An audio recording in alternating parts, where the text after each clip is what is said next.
ప్రభుత్వ whip Vijayawada central నియోజకవర్గ శాసనసభ్యులు గౌరవనీయులు శ్రీ బోండా ఉమామహేశ్వరరావు గారిని మాట్లాడవలసిందిగా కోరుతున్నాం.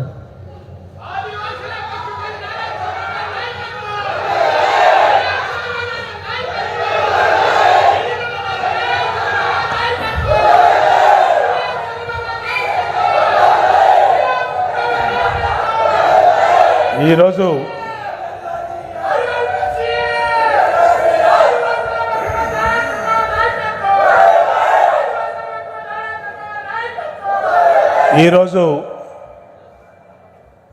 ఆదివాసీ దినోత్సవం సందర్భంగా గౌరవ ముఖ్యమంత్రి చంద్రబాబు నాయుడు గారు పెద్ద ఎత్తున సెంట్రల్ నియోజకవర్గంలో అంబేద్కర్ కళా వేదికలో ఆదివాసీ దినోత్సవం సందర్భంగా మా ఆదివాసీ సోదర సోదరీమణుల్ని, రాష్ట్ర వ్యాప్తంగా ఉన్నటువంటి ఆదివాసీ పెద్దల్ని అందరినీ పిలిచి ఈ పండగ చేయటం అనేది గతంలో ఎప్పుడూ లేదు. గత ప్రభుత్వాలు ఏదో నామకే వాస్తేగా ఆ రోజు ఒక ట్విట్టర్లో, ఒక సోషల్ మీడియాలో ఒక శుభాకాంక్షలు తెలిపి ఊరుకున్నాయి. కానీ చంద్రబాబు నాయుడు గారు, గౌరవ ముఖ్యమంత్రి గారు ఆ విధంగా కాదు. వెనుకబడిన వర్గాల అభ్యున్నతి కోసం వాళ్ళకి ఏ విధంగా ఈ ప్రభుత్వాలు సహకరించాలి, ఈ ప్రభుత్వాలు ఏ విధంగా వాళ్ళకి అండగా ఉండాలని నిరంతరం కూడా ఆలోచించే వ్యక్తి గౌరవ ముఖ్యమంత్రి చంద్రబాబు నాయుడు గారు. ఎందుకంటే ఇవాళ ఇప్పుడే మన సెక్రటరీ గారు చెప్పారు, విద్యాపరంగా ఆదివాసీ పిల్లలకి అందరికీ కూడా సకల సౌకర్యాలతో వాళ్ళకి బ్రహ్మాండమైన గురుకుల పాఠశాలలు పెట్టి, వాళ్ళకి బ్రహ్మాండమైన భోజనాలు పెట్టి, చదువు చెప్పి, స్కిల్ డెవలప్మెంట్ చేసి, ఐఏఎస్, గ్రూప్ 1 అలాగే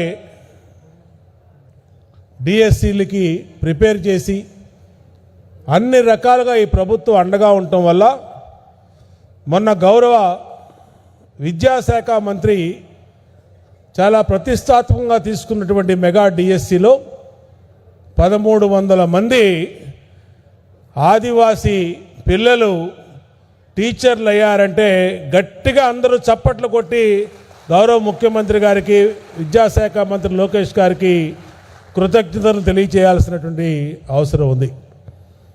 అంతేకాదు, ఒక విద్యే కాదు, వాళ్ళ ఆర్థికంగా అభివృద్ధి చేసేదానికి, వాళ్ళ సంస్కృతి సాంప్రదాయాలు కాపాడేదానికి, ఎందుకంటే ఆదివాసీ సోదర సోదరీమణులందరూ కూడా సంస్కృతికి సాంప్రదాయాలకి పెద్దపీట వేస్తారు, ప్రాధాన్యతనిస్తారు.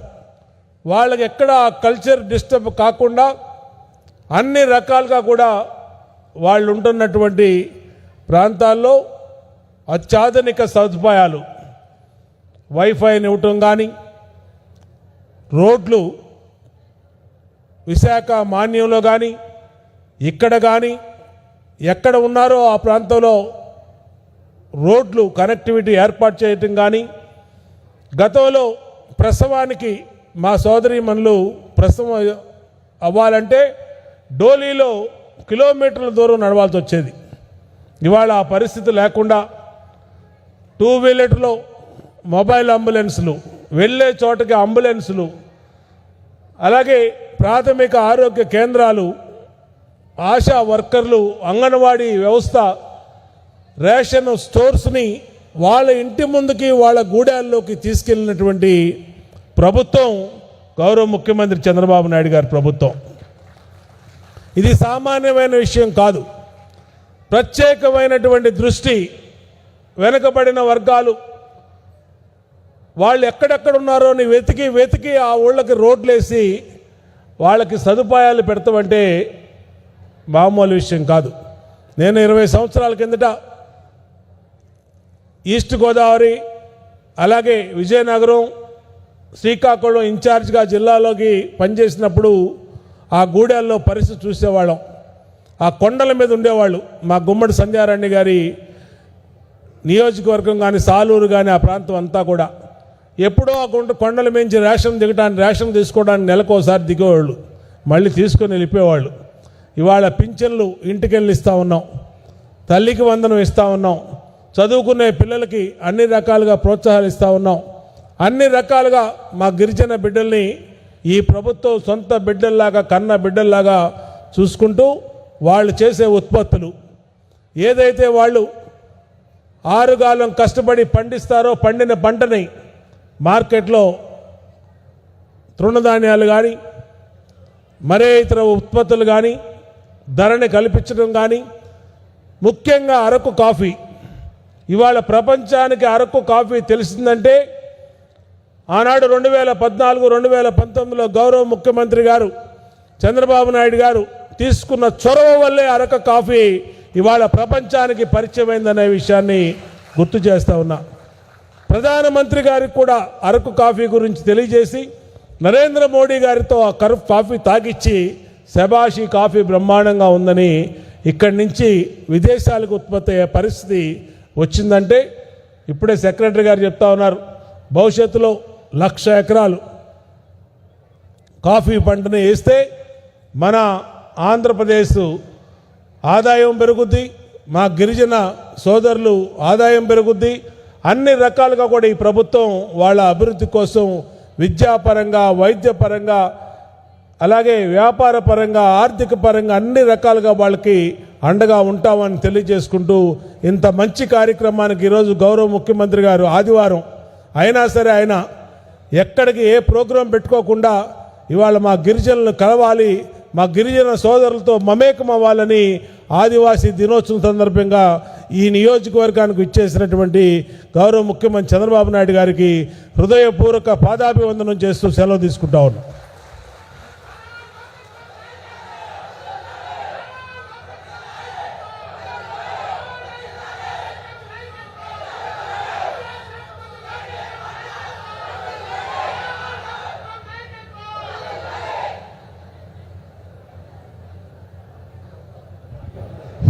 ధన్యవాదాలండి. తర్వాత పాలకొండ శాసనసభ్యులు గౌరవనీయులు నిమ్మక జయకృష్ణ గారిని మాట్లాడవలసిందిగా కోరుతున్నాం.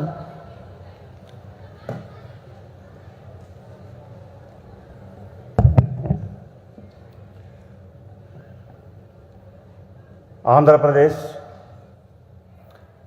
రాష్ట్రంలో ఉన్నటువంటి మా ఆదివాసీ బిడ్డల తరపున గౌరవ శ్రీ నారా చంద్రబాబు నాయుడు గారికి ప్రపంచ ఆదివాసీ దినోత్సవ శుభాకాంక్షలు తెలియజేస్తున్నాను. ఈరోజు ఆంధ్రప్రదేశ్ రాష్ట్రంలో ఆదివాసీలంటే అమితమైనటువంటి ప్రేమ కలిగిన వ్యక్తి, వారి అభ్యున్నతికై నిరంతరం కృషి చేసినటువంటి వ్యక్తి, ఎల్లప్పుడూ కూడా ఈ రాష్ట్రంలో ఉన్నటువంటి గిరిజనుల సంక్షేమం కోసం నిరంతరం అహర్నిశలు వారి అభివృద్ధికై పాటుపడుతున్నటువంటి మన ప్రీతం ముఖ్యమంత్రి గారు శ్రీ నారా చంద్రబాబు నాయుడు గారికి మా గిరిజన బిడ్డలందరి తరపున మరొకసారి ఆదివాసీ దినోత్సవ శుభాకాంక్షలు నేను తెలియజేస్తున్నాను. ఈరోజు రాష్ట్రంలో గిరిజన ప్రాంతాల్లో అభివృద్ధి జరిగిందంటే అది శ్రీ నారా చంద్రబాబు నాయుడు గారి దయ వల్ల.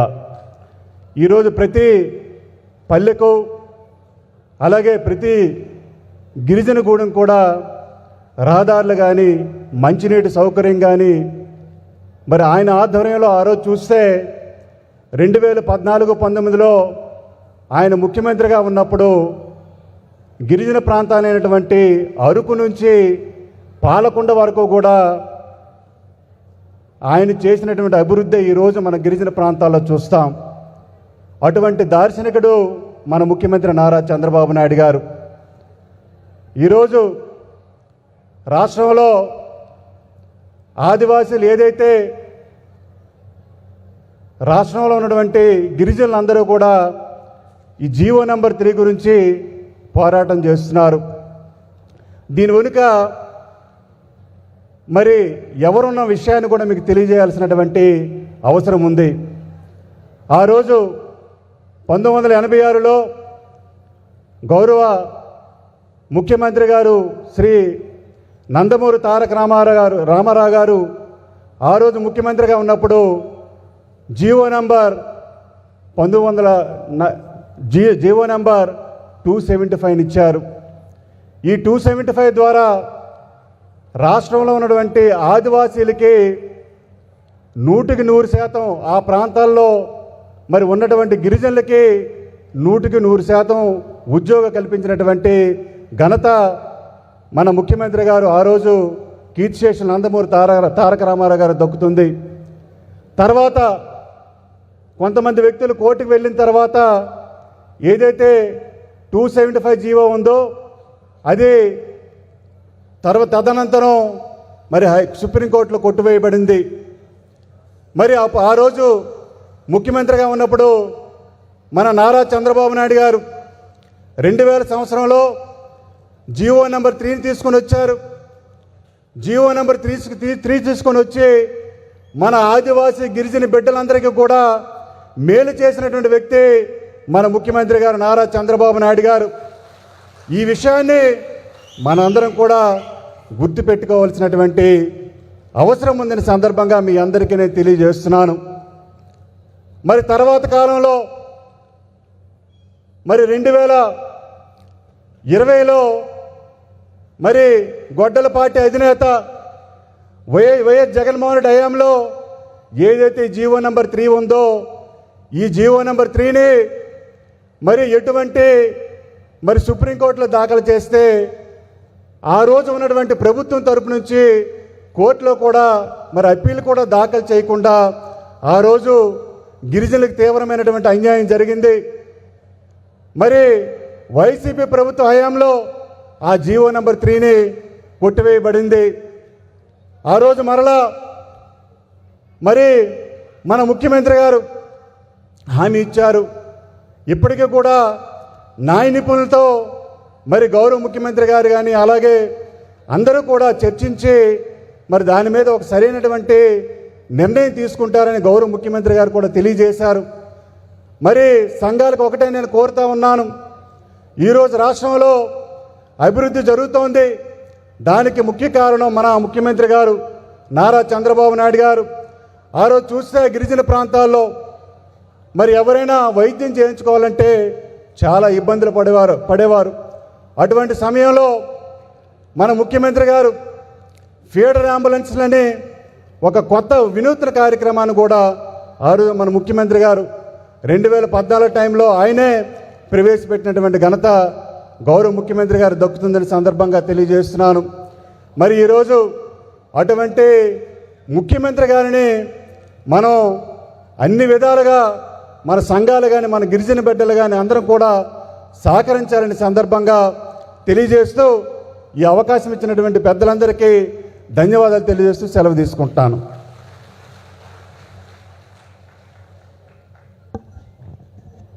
పాలకొండ శాసనసభ్యులు నిమ్మక జయకృష్ణ గారికి హృదయపూర్వక ధన్యవాదాలు. తర్వాత విజయవాడ పార్లమెంట్ సభ్యులు గౌరవనీయులు శ్రీ కేసినేని శివనాథ్ గారిని మాట్లాడవలసిందిగా సవినయంగా కోరుకుంటున్నాం. అందరికీ నమస్కారం. ప్రపంచ ఆదివాసీ దినోత్సవ సందర్భంగా ఆదివాసీ సోదర సోదరీమణులన్నిటికీ అందరికీ కూడా శుభాకాంక్షలు. ఈ కార్యక్రమానికి ముఖ్య అతిథిగా ఆదివాసీ గిరిజన సంక్షేమ అభివృద్ధి ప్రదాత గౌరవ ముఖ్యమంత్రి నారా చంద్రబాబు నాయుడు గారు రావటం, వారికి అందరికీ తరపున కృతజ్ఞతలు తెలియజేసుకుంటూ నా నమస్కారాలు తెలియజేసుకుంటున్నాం. గౌరవ ముఖ్యమంత్రి వర్యులు ఆధ్వర్యంలో మనం చూసాం ఎన్నో కార్యక్రమాలు ఆదివాసీలకు దగ్గరయ్యే విధంగా ఎన్నో కార్యక్రమాలు చేస్తున్నారు. ఇవాళ దాకా పెద్దలు చెప్పినట్టు అరకు కాఫీ అనేది ప్రపంచ స్థాయి బ్రాండ్ వచ్చింది అంటే అది గౌరవ ముఖ్యమంత్రి నారా చంద్రబాబు నాయుడు గారి వల్లే.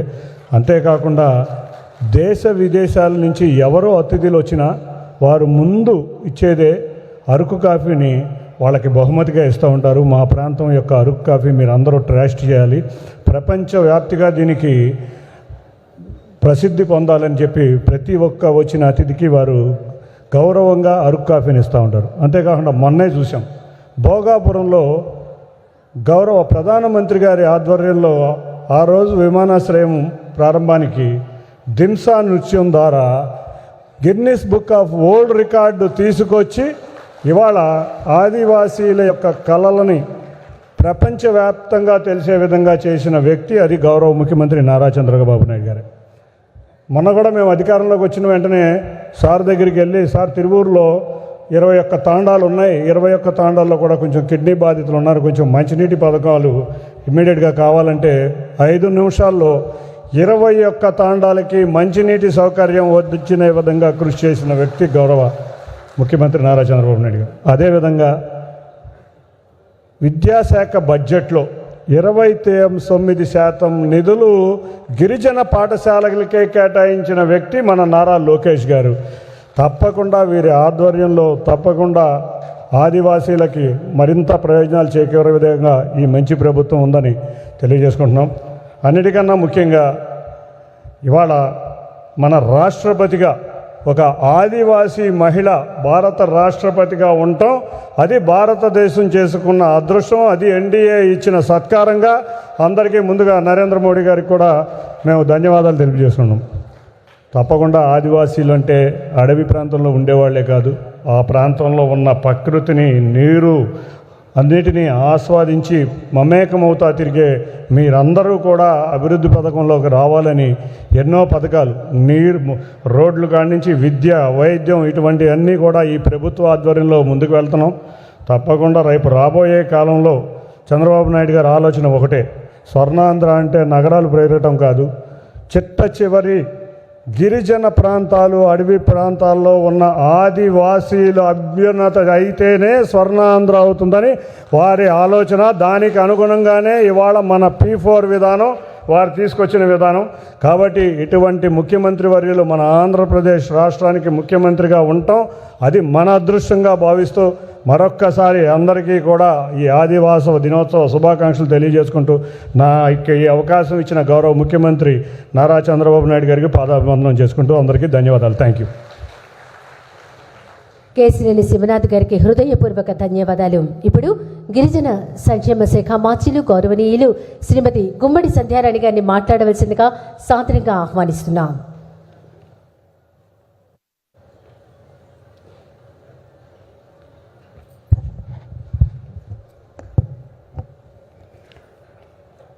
అందరికీ నమస్కారం.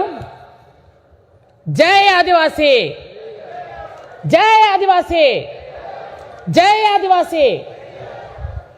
ఈరోజు